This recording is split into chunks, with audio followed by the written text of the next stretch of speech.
Hello and welcome to the 2025 IRO Summit. We're excited to be here today. Today, we are going to be talking about mental health wellness for the independent rental owner. And I have my lovely panelists here with me today and that are going to be talking about mental health with me. If we want to do a quick introduction, let's start with Ishia Shepherd.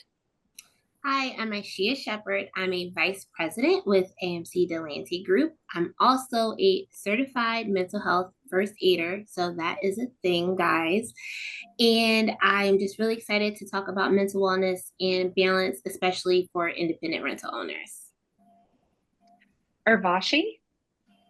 Hi, my name is Urvashi Foster, and I am an owner operator for a 52 doors in Georgia. I am going to talk about mental health with the residents, how a single person can help change somebody's outlook or somebody's life. Wonderful. And I am Kendra Butterfield. I am a regional property manager for Vesta Realty out of Tulsa, Oklahoma. I am very involved in mental health with the National Apartment Association. In addition, I am also a mental health first aider and a mental health first aid instructor. And we cannot wait to just impart upon our wisdom to you today on how we can assist our independent rental owners in this industry. So today's agenda, we are going to be discussing the ALGEE method, the real life use of the ALGEE method, and we're going to be doing some insights and key takeaways for our independent rental owners. We are going to start with the ALGEE method and what is ALGEE? So ALGEE is an acronym that is used with the National Council for Mental Wellbeing. It's part of our mental health first aider program, mental health first aid instructors. We teach the ALGEE method. And basically the ALGEE is an acronym for, it's ALGEE. A is for approach, assess, and assist. And what's important about that A is when you are approaching maybe somebody who's in sort of maybe distress or pre-distressed, or you can tell something's going on, you're approaching them, you're assessing them because you also don't want to put yourself in danger. You want to assess the situation for your own risk and for the risk of those that you might be helping, and that includes yourself as well. And then the L stands for listen non-judgmentally. Listening non-judgmentally actually helps decrease the stigma and the shame that some people feel with discussing mental health. They're more apt to open up to us and to others if we're listening non-judgmentally. It gives them that safe space to talk, because really that's what we're wanting, is to give them a safe space to come to. And by listening non-judgmentally, it also helps us to understand that person better. We're listening. It's that active listening skill of listening, not talking, not listening to reply, but listening and absorbing what they're saying so that we can continue the remainder of the ALGEE process, which also starts with give. The G in ALGEE is give reassurance. So we've now assessed, we've come to the conclusion that we can assist them. It's safe to assist them. We are listening to them. And now that we've taken all that feedback, we're going to give them reassurance.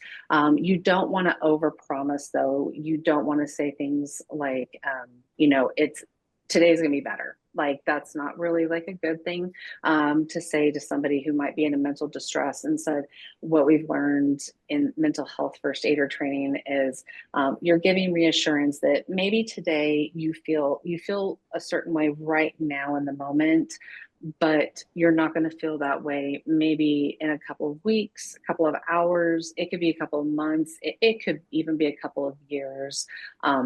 Just knowing that there's resources out there. And when you're giving reassurance, you should also be giving information. Which are those resources? I actually keep my resource, what I call my resource Rolodex, for all of those who remember what a Rolodex is. And in my phone, I do have that resource Rolodex that lists, I can go right to mental health, and it lists every single resource and information I could possibly impart upon somebody who might be going through something. So now we all know what the A, the L, and the G stand for in the ALGEE acronym. So let's find out what the E and the E stand for and the Y for the ALGEE. Aishia, would you like to take over from here? Yes.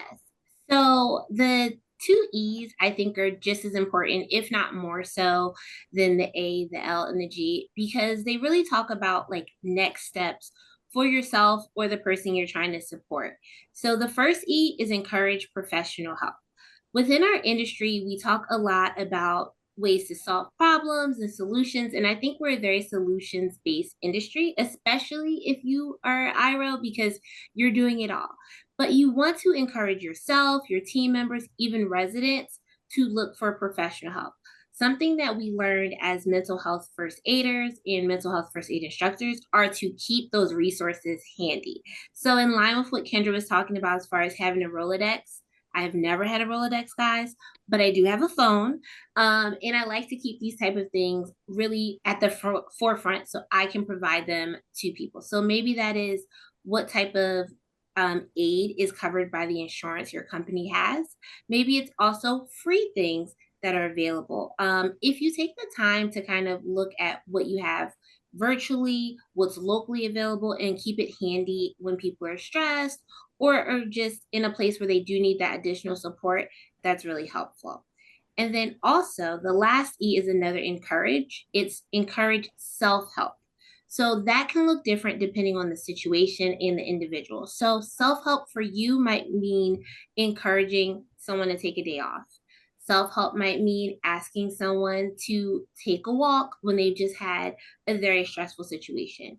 But what's most important about the encouragement is just making sure people realize that we're not judging, back to the L. So we're listening without judgment and understanding that we all need this support and we need these resources, and encouraging them to utilize them and ask for help without any fear of being held back or being judged, or just that it's not a safe place to do that. So those are the two E's. And as Kendra said, all together they are ALGEE.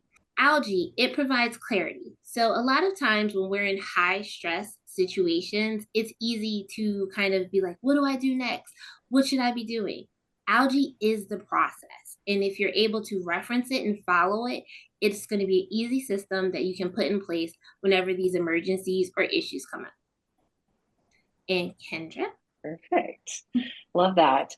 Well, now we've learned what ALGEE, the basics of ALGEE is.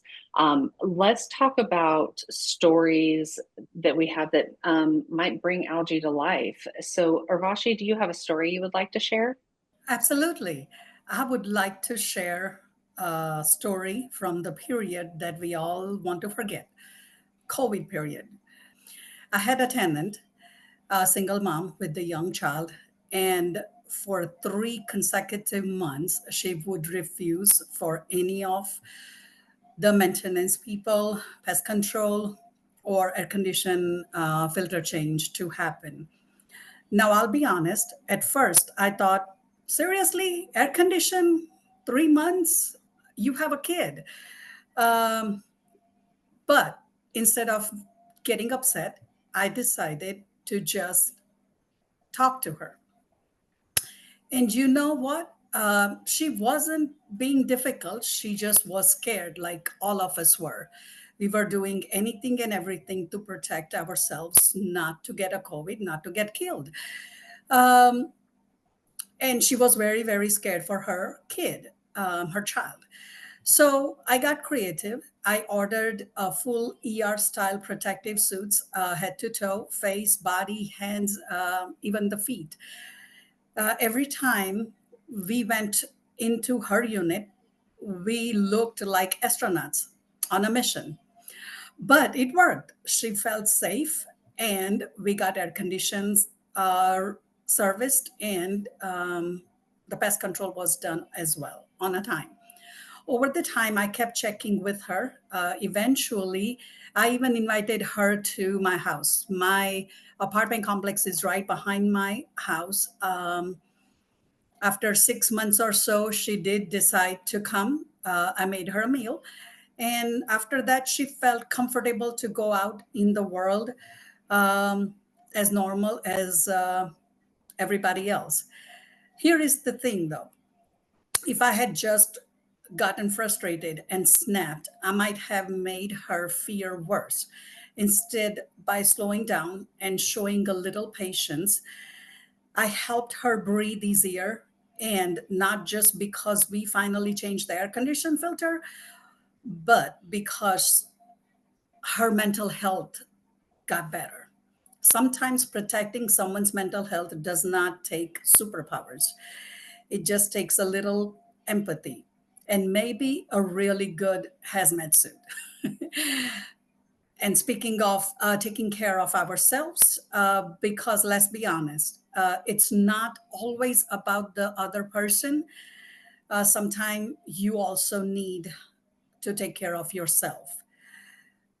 So, Kindra has a story about taking care of ourselves.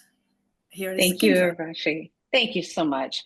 And thank you for talking about how you can support your residents through the use of algae and recognizing, I just want to point out, like you recognize like you could have put her in a worse like mental state and Correct. you really thought about that. Love that story. So I'm going to talk about back to supporting yourself. I always like to preface everything with I am a mental health patient. I go to therapy. I'm not afraid or ashamed to say it because without it, that is something that I need to help with to protect myself. Because supporting yourself, I don't find that a weakness. I find that supporting myself and putting back into myself. Because again, if you aren't taking care of yourself and you aren't doing what you need to do mentally, you can't help others effectively. You can still attempt to help others, but you just can't help them as effectively as if you were already taking care of yourself. Again, everyone loves to say you can't pour from an empty cup. So with the algae and taking care of yourself, once I learned algae, it was very interesting because I found myself practicing, before I get to my story, I found myself practicing algae on myself. And I found that I wasn't having to contact friends as much to talk because I have a phone a friend, kind of like Who Wants to Be a Millionaire. I have that in place. I have a phone a friend in place Very nice. for when I'm experiencing certain things that maybe I don't need to call my therapist for. And sometimes going back to algae, when you're giving that reassurance, you have to be able to find a way to give yourself reassurance. You have to be able to find a way to give yourself a pep talk. And if you can't get that pep talk in, then maybe you should also put a phone a friend in place. I highly recommend it because sometimes it's just hearing that other person's voice that really calms me down depending on the situation. I have different friends and I was gonna say different husbands, but I have one husband and and they do help. And now that I've kind of told you, like I'm a mental health patient in my background and I use algae and I find I use it on myself multiple times a day. And there's a reason for that. So this is a little bit going back further into June of 2024. Most people here know I became an empty nester. All three of my kids all moved out in the same month. Whoa. And I've been a mom for my son's almost 29 years old. So, for the last almost 3 decades, I've had a child around me for most of my life. And that was stressful. And I practiced algae. I phone a friend. I've talked with Ishia before when we were at conferences. I've talked with my therapist, and it was all about building boundaries and recognizing that I wasn't building boundaries for myself, but I was also building boundaries for them, letting them know that I supported them going out into the world. Mom was going to be okay. And then it went into, I recognized after they left that things that were, my mental health was deteriorating, but not necessarily because of them. there was a lot of other things going on in my life, and it was very difficult to focus on my team and helping my team get to where they needed to be with their mental health and with their work and how they helped their residents, because I wasn't taking care of myself at the time. I felt I was spiraling. I was just nothing seemed to be going right. And then when I realized that I wasn't happy where I was at the time, I left an executive position as a vice president of a company to come be a regional manager for my mental health. That's a big step back, and everyone always questions why I do that or why I did that. And I tell them, because what I was doing, I was good at. I was in the position I was in because I was good at what I was doing. But it wasn't bringing me the joy I wanted. And you also need to find where your happy place, right? And as part of that self-care, you've got to find that happy place. And my happy place for me at work was seeing other people excel, helping other people's careers grow and not my own, was what brought me joy and what was filling up my cup. So I left an executive position to go back to being a regional manager, just so I had joy in everyday life at work. You know, obviously we're still in a very stressful industry, and there's so many things that can go wrong daily. And I'm not saying it's not stressful, but I will say my cup is much more full. And practicing that ALGEE on myself has helped me so many times, because it also helps you recognize yourself when you practice that ALGEE. You know, you may, some people don't like to sit with themselves, you know, in thoughts, and that's okay, because some of us can have intrusive thoughts, and that's okay if you don't want to do that. But I highly recommend finding your boundaries, because that really helped me get to where I am. And in the midst of not just changing jobs, I changed a job that I worked with this gentleman for 15 years and came to a company I didn't know in a different state. So I didn't lose my children, but, you know, I became, you know, an empty nester, plus all the changes in job, plus, you know, trying to find that happiness. And coming upon the series for the IRO Summit being asked, it was so funny, because when I told my husband what we were going to be talking on, and he goes, how this couldn't be more appropriate. He goes, because you are the happiest now that I have in the last like 20 years that I've seen you. He goes, you really are happy. And I was like, yes, because practiced the ALGEE, I focused on my mental health. I realized and recognized what wasn't making me happy and what was hurting my mental health. So that was that, giving myself reinsurance, giving myself a pep talk, like, we're going to get through this. And yeah, that's my story. Aishia is going to be talking about supporting your team. So Kudos Aishia. to you. I am sorry. I could not stop myself. I know Aisha is going to talk, but look, I have a goosebumps. I love it. Absolutely love your progress. And I wish you take me as one of the friend whenever you need to do. Thank you. Back to you. Yeah, Sorry. no, same here. I'm on your list, but keep me in the top 5, you know, when there was 5 states, keep me in your top 5. Yes, ma'am. So when we talk about supporting our team with mental wellness as leaders, it is a lot of what you two already hit on. One, it is what you said at the beginning of your story, when you said, like, at first when she wouldn't let the contractors in, or she wouldn't let your service team in, it was so easy to default to like judgment, or, oh, I don't have time for this. But you had to think of her as a person. And it's the same thing with our team members. Sometimes you have to, as a leader, separate the role from the person and recognize that our industry is really difficult. So as IROs, maybe you have a team of 2, maybe you have a team of 10, maybe you have a team of 20.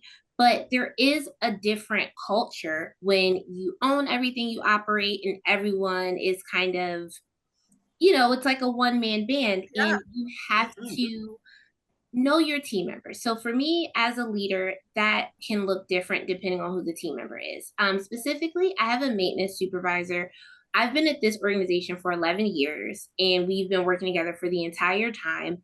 And he had a lot of different things happening. He was moving, he was going through, personal changes. And at the same time, we were acquiring a new building. So all of these things are happening, and it was very easy for me to kind of default to, oh, he's in a bad mood. He's getting on my nerves. But what I had to do was say, okay, I've worked with this man for 6 years, and for 6 years, he has been dependable, reliable, patient, all of these things. And so if right now in this moment, those are not the character traits that he's exhibiting, something else is happening. And we have to, as leaders, really think about who your team members have shown themselves to be prior to this event. Because if you look at like their past history, especially if they're doing well in this industry, an industry that is so demanding that we coined the phrase fire, flood, or blood, like they have to be someone that what's happening is affecting them. And so the biggest thing that I learned from that was, instead of being upset with him or kind of even giving him like negative attitude back, pull him to the side. I was like, let's go to lunch. And it wasn't to go to lunch to review work orders or to talk about make readies. It was like, let's go to lunch and really figure out what is happening, because this is not who I've known you to be. And like by going to lunch and just letting him know, this is not about your performance. This is because I care about you as a person. We were able to have this honest conversation where he was like, yeah, I have these things happening at home and I can still come to work, but the additional level of kind of communication and people facing that I have to do, that's a lot for me right now. And by him saying that, I was like, oh, okay, that's fine. Let's figure out if you can, help out with some capital projects, if we can put you in some turns or whatever it is, until you're in a place to be your normal self. Because something that we don't talk about a lot is that we have a lot of like people facing work in our industry. So obviously it's real estate. So there's numbers and there's budgets, but we do a lot of peopling. And I like to call it peopling, because like if you're peopling at a high level, it can be exhausting. And especially if you have a team member who's naturally more introverted and they're doing this all the time, it can take a toll on their mental health and their mental wellness, because they're exerting all this extra effort and then it's kind of depleting their resources. So as a leader, it's important to, one, know your people. I call it KYP, know your personnel. Like, know the team members who, if they've had a difficult conversation, they need a break, and you can tap them on the shoulder and say, go take a walk. Know the team members who their cups are filled by you just saying, that was great, maybe leaving them a thank you note.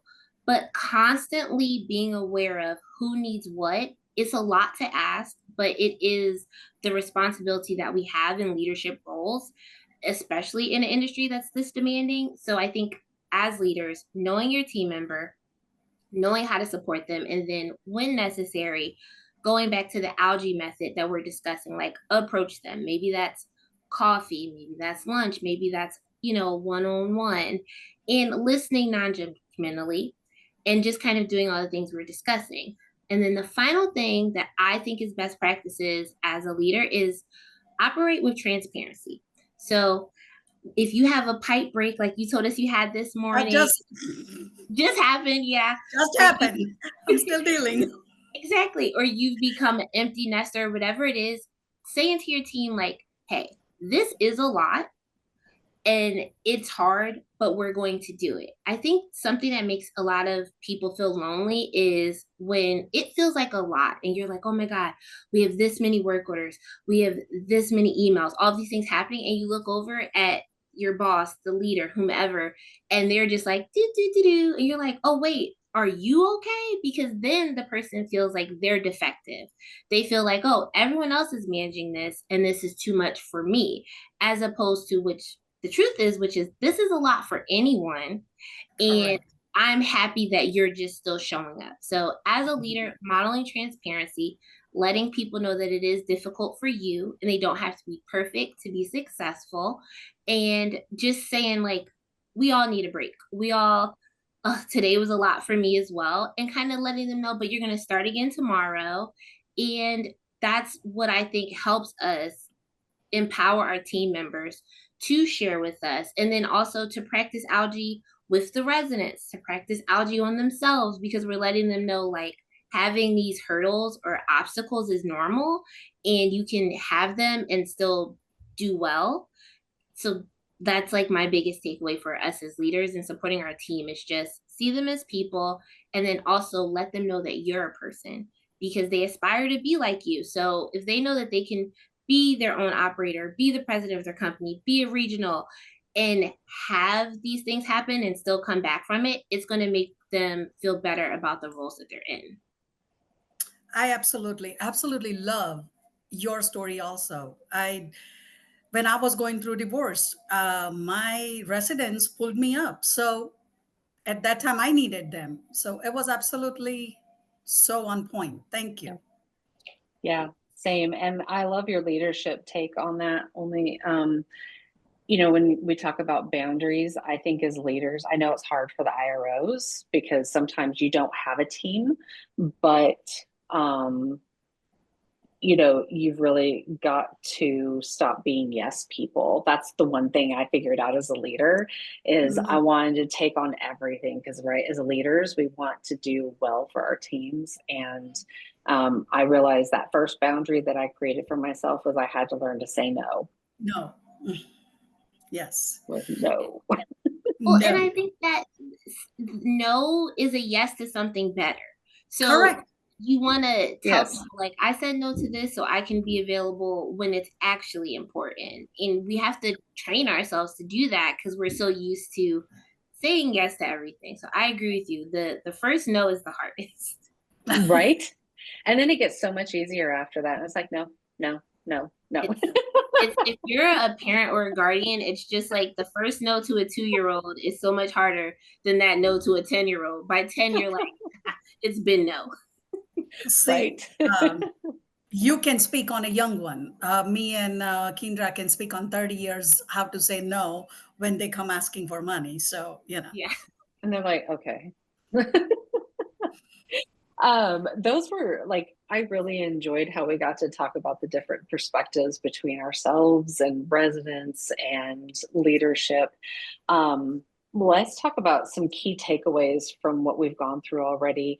And the first key takeaway I would like to hear about is from Ravashi about the one person and big impact. I would like to say key takeaway for me was to pause, think, and help why that person is being difficult. What is it that they are looking out of this situation? Is what my takeaway would be. They'll just take a moment and figure out where they are, or put yourself in their shoes and see what is going on. That would be my one key takeaway, if anything. Awesome. And then, Aishia, you talked about transparency a little bit in the little last session we had. What's your key takeaway on transparency as a leader? Yeah, so transparency as a leader is a strength, not a weakness. I think in business, sometimes we're taught like leaders should be stoic, and we throw around the word professional sometimes in ways that it doesn't really apply. So, Hmm. being honest with your team and acknowledging when you have challenges, talking about mental wellness in an open forum, like being a leader who's like, oh, yeah, I got a therapy session at 2, I won't be available. It sets the tone for everyone, and it allows people to be themselves in a way that I think really helps their mental wellness. But also, it shows them that, like, I can be intentional about caring for myself so that I can be the best in this role. And when we as leaders are transparent in that way, it's going to show up in how everyone around you performs. And it's just like a better person. That's awesome. And for me, my key takeaway is going to be giving yourself grace. You know, we've talked about how independent rental owners and teams that work with us, like how we interact, our own mental health, other people's mental health, how our mental health affects other people's health. And, you know, it goes back to that filling your own cup. And you have to be able to give yourself grace, because it is true. Other people can give you grace, but if you're not in a place to accept their grace, you have to be able to find a way to give that to yourself.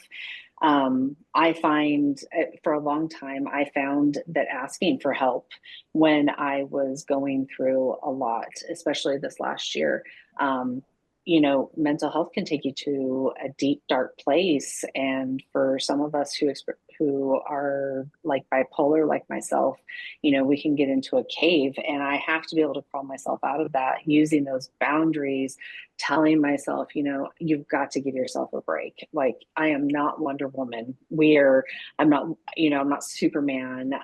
You know, I'm not a superhero. Let's just go with superhero. I'm not a superhero.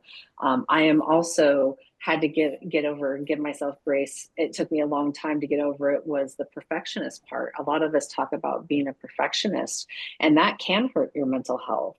And you have to give yourself grace on that too. I want to talk about that because we can strive to perfection, but we should never be perfectionists. I found that hurt a lot. And then once I started giving myself grace on that, things got so much better. Things, once you start working the plan and the ALGEE and building those boundaries and, you know, building all of that for yourself, that allows you to help your teams.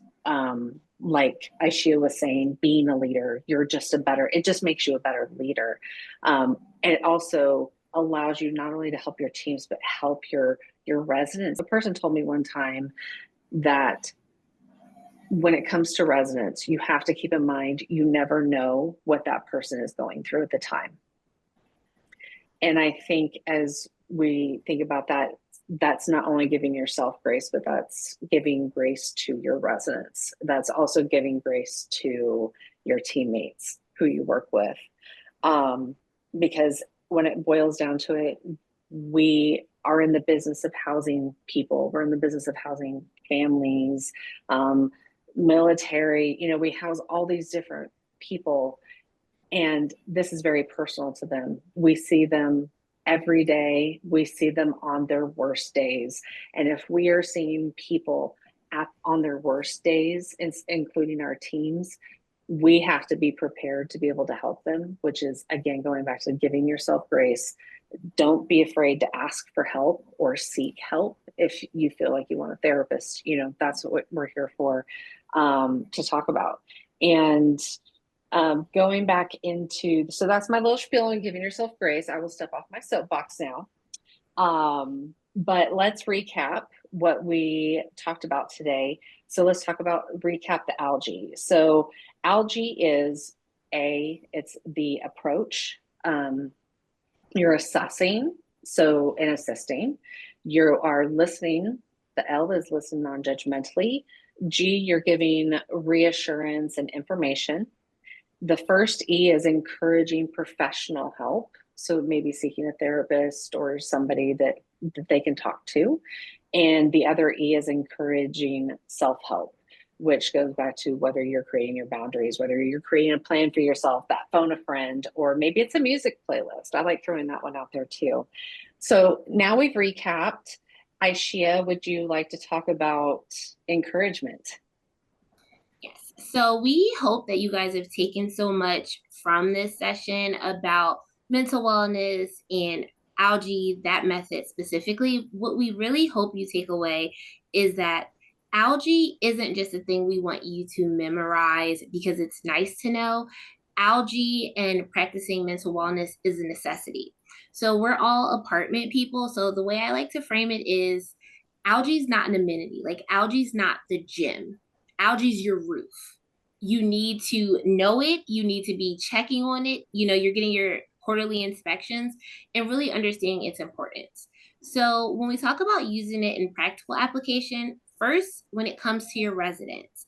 So when they're challenging, when you have difficult things happening, approach and listen non-judgmentally.